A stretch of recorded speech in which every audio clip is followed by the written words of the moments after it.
Félix, contanos quién nos acompaña durante la tarde de hoy para analizar justamente la situación en Ucrania. Como siempre tenemos un invitado de lujo. Hoy nuestro invitado es Alberto Hustenreuter. Él es doctor en Relaciones Internacionales, profesor del Instituto del Servicio Exterior de la Nación, fue profesor de Geopolítica en la Escuela Superior de Guerra. Además publicó, entre otros libros, La política exterior rusa después de la Guerra Fría y Un mundo extraviado, apreciaciones estratégicas sobre el entorno internacional contemporáneo. Su campo de investigación, la geopolítica, Eurasia y Rusia.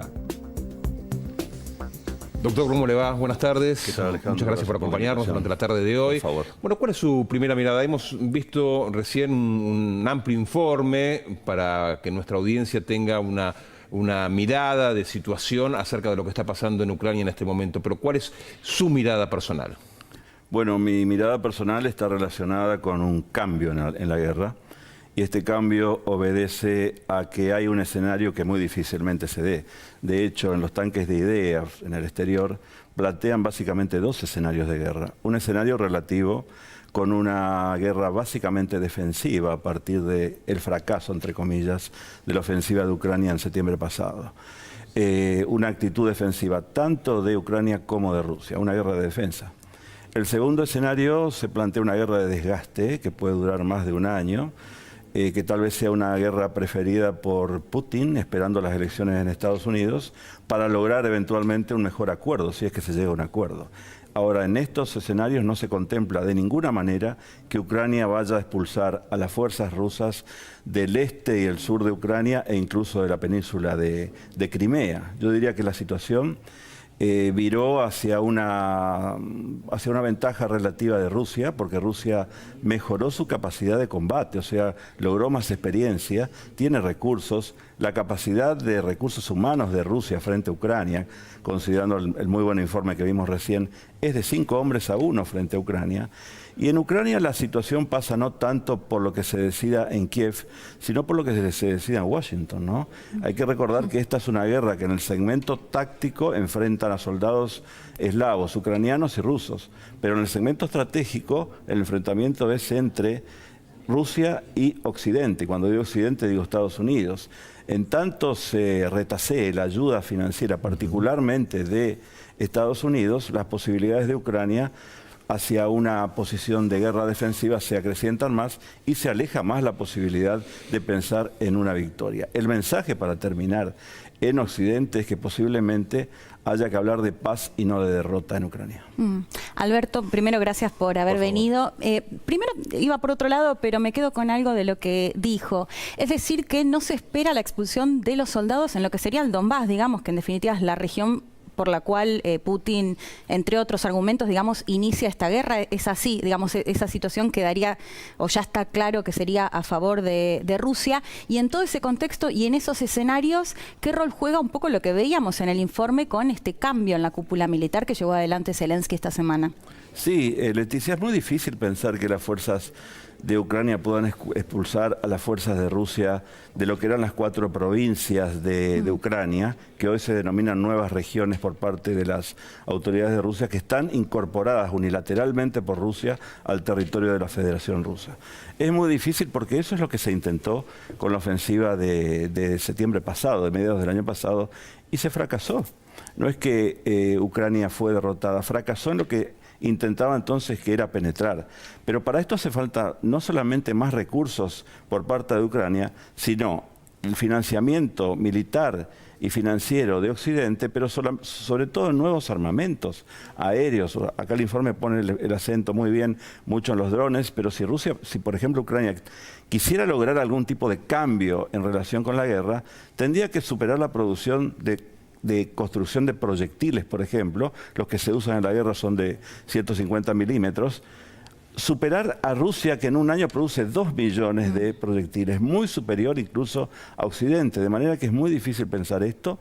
La guerra podría pluralizarse, que tampoco es lo que quiere Europa ni Estados Unidos, de manera que Rusia, yo diría que se hizo fuerte en relación a su segundo enfoque de la guerra, que fue dejar el resto del territorio de Ucrania y hacerse fuerte en el Donbass y también en Crimea, porque uno de los objetivos de máxima que se planteó el poder en Ucrania fue llegar incluso a expulsar a Rusia de Crimea. Pero esto es muy difícil, los escenarios prácticamente no lo contemplan. ¿Qué papel juegan las elecciones en Rusia? En Rusia las elecciones juegan, yo diría, un papel retórico, Alejandro, porque todos sabemos que Putin va a ganar aproximadamente por el 80-85% de los votos, ¿no es cierto? No hay oposición. Esto es un régimen, como tradicionalmente ha sido Rusia, autocrático, yo no diría totalitario, el totalitarismo hace rato que se desapareció de Rusia, pero hay una autocracia donde la oposición prácticamente no tiene lugar.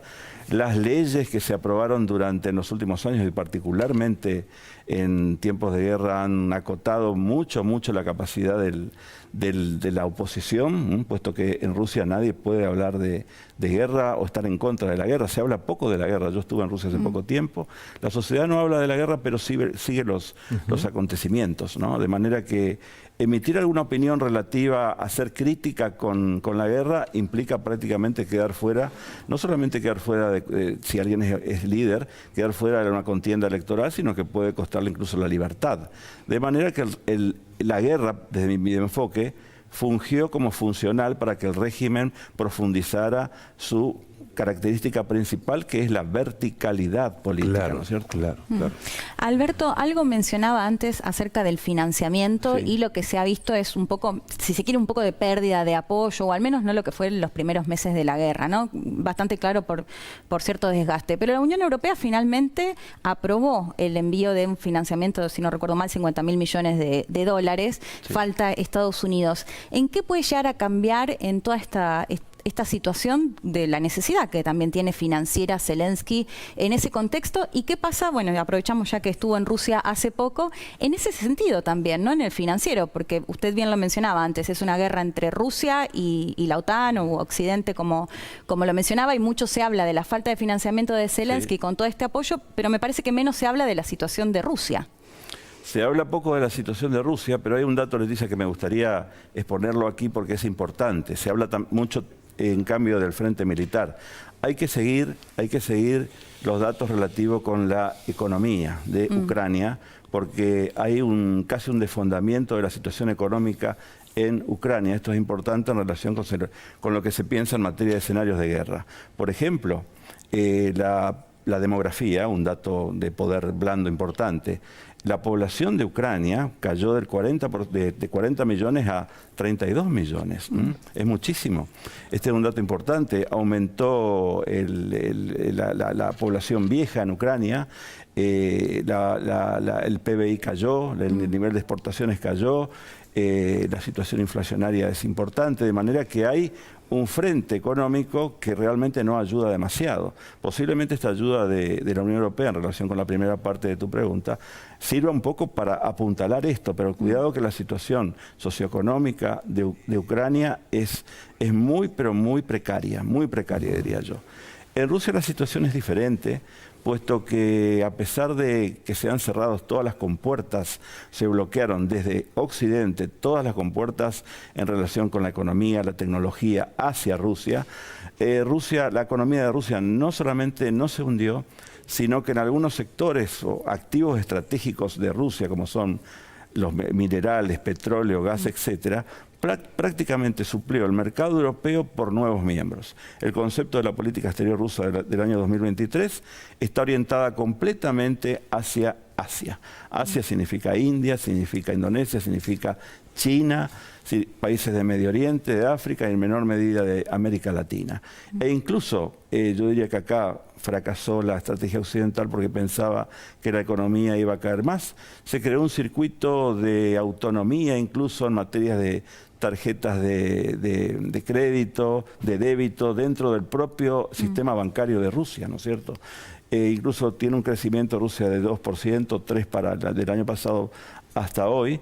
Y yo diría algo importante, Rusia quizá el desafío mayor no esté tanto en la guerra, que desde mi punto de vista está prácticamente definida.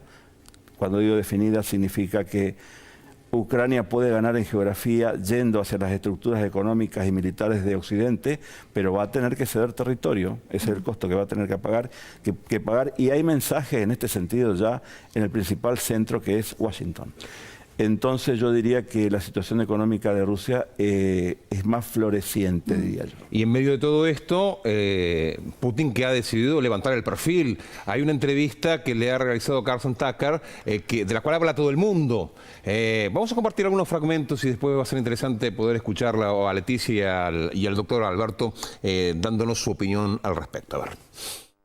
The threat I think you're referring to is a Russian invasion of Poland, Latvia, expansionist behavior. Can you imagine a scenario where you sent Russian troops to Poland?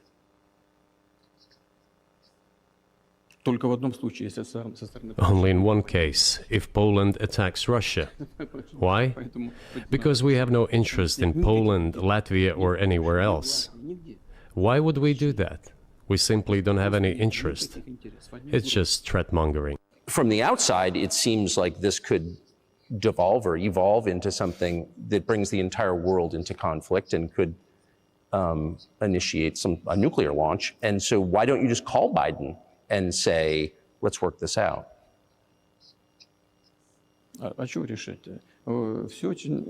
What's there to work out?